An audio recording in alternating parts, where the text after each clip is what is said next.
10 jours de prière 2025. Mais quand vous priez. Jour 2. Enseigne-nous à prier. Un jour, quelque part, Jésus est en train de prier. Quand il a fini, un de ses disciples lui dit « Seigneur, apprends-nous à prier. » Le cœur de la vie chrétienne. La prière est essentielle, voire vitale. Chaque matin, prenez le temps de commencer votre travail par la prière. Ne pensez pas que c'est du temps perdu. C'est au contraire un investissement pour l'éternité. Vous obtiendrez ainsi le succès et la victoire spirituelle. À maintes reprises, les disciples ont vu Jésus prier. Ils ont observé son incomparable interdépendance avec son Père. Sans nul doute, les disciples admiraient non seulement l'assurance de Jésus en prière, mais aussi les effets incomparables, puissants qui s'ensuivaient. Comparant leur prière aux siennes, ils ne pouvaient que prendre la mesure de leur insuffisance. Qu'en était-il de leur prédication ? Avait-elle la même envergure, la même audience, le même intérêt que celle de leur maître ? Tentant de guérir, de chasser des démons sans succès, ils se tournaient vers Jésus pour lui faire cette demande. « Comment fais-tu cela ?» Et Jésus de répondre « Par le jeûne et par la prière. » Les disciples, choisis par Jésus même, lui étaient dévoués. Observaient le sabbat, rendaient leur dîme fidèlement, consommaient des aliments sains. Tout le monde priait en Israël, eux aussi. Mais savaient-ils comment prier ? Pour cette raison, leur humble demande au Seigneur fut-elle celle-ci. « Apprends-nous à prier. » Jésus dit en clair que tu ne peux rien réaliser pour Dieu par ta propre sagesse, mais par la puissance de Dieu seul. Pour réussir, il est primordial de s'investir dans la prière. Dans l'Épître aux Romains, Paul dit que le Saint-Esprit doit intercéder pour nous parce que nous ne savons même pas comment prier. La prière est le souffle de l'âme. Elle est le secret de la puissance spirituelle. Si vous négligez l'exercice de la prière, ou si vous vous y adonnez de façon spasmodique, de temps en temps, selon votre convenance, vous perdrez votre emprise sur Dieu.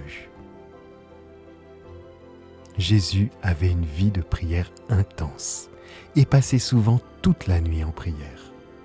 Pendant son séjour parmi les hommes, Jésus lui-même était souvent en prière. Il est notre modèle en toutes choses. Son humanité lui faisait de la prière une nécessité et un privilège.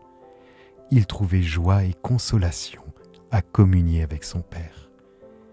Si le Sauveur des hommes, le Fils de Dieu, éprouvait le besoin de la prière, à combien plus forte raison ne devrions-nous pas, faibles, pécheurs et mortels que nous sommes, sentir la nécessité de prier sans cesse avec ferveur.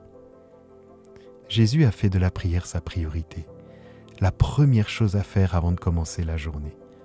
Au matin, alors qu'il faisait encore très sombre, il se leva et sortit pour aller dans un lieu désert et se mit à prier. Marc 1, 35. Jésus disposait d'un temps et d'un lieu pour prier. Quand les disciples lui ont demandé « Apprends-nous à prier », Jésus leur a répondu « Priez avec ces mots », comme pour un mantra. En fait, il leur a dit clairement de ne pas répéter les mêmes mots à chaque prière. Au chapitre 17 de l'évangile de Jean, Jésus lui-même prononce une prière différente en fonction des besoins et de la situation. Prier, c'est ouvrir à Dieu son cœur, comme on le ferait à son plus intime ami. Dans la prière, nous ouvrons notre cœur à Dieu, telle une rencontre sincère. La prière et l'étude de la parole devraient toujours aller de pair. Par la parole, Dieu nous parle. Par la prière, nous nous adressons avec foi à Dieu. Jésus a eu une vie entière de prière. Il priait tôt le matin. Il se rendait à un endroit précis pour prier et il conversait constamment avec Dieu. Il est notre exemple. Il nous convie à cet échange extraordinaire. Dieu nous comprend, nous entend, demeure en nos cœurs, veut régner en chacun de nous par sa grâce. Prions ensemble. Prions sur la base de la promesse de Dieu en Luc 11, verset 1. Un jour, quelque part, Jésus est en train de prier. Quand il a fini, un de ses disciples lui dit « Seigneur, apprends-nous à prier. » Jésus priait à cet endroit. Père, enseigne-nous à prier comme Jésus. Nous confessons que nous nous excusons et que nous sommes distraits et occupés.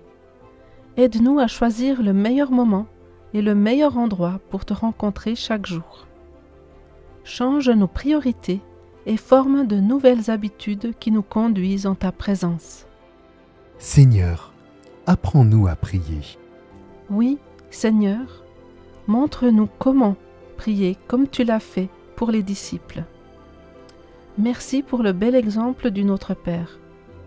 Montre-nous comment modeler nos prières et nos vies sur toi. Remplis-nous du Saint-Esprit et utilise nos prières pour transformer nos foyers, notre Église, notre communauté et ton royaume. Amen. Voici les 6 thèmes de prière que nous reprendrons chaque jour. Appuyez sur pause entre chacun d'eux et laissez Dieu vous inspirer les sujets qu'il veut vous mettre à cœur aujourd'hui. Reconnaissance et louange. Remerciez Dieu pour des bénédictions précises et louez-le pour sa bonté. Confession. Prendre quelques minutes pour reconnaître votre besoin au Père Céleste en le lui confessant en privé, puis remerciez-le pour son pardon. Laissez-vous guider par Dieu. Demandez au Seigneur d'accorder la sagesse nécessaire pour relever les défis et prendre les décisions qui en découlent. Notre Église. Priez pour l'Église régionale et mondiale en vous référant à la page contenant les sujets de prière. Prière locale. Priez pour les membres de votre Église, les familles et votre entourage également. Écouter et répondre. Prendre le temps d'écouter la voix de Dieu, puis exprimer la reconnaissance par des prières ou le chant.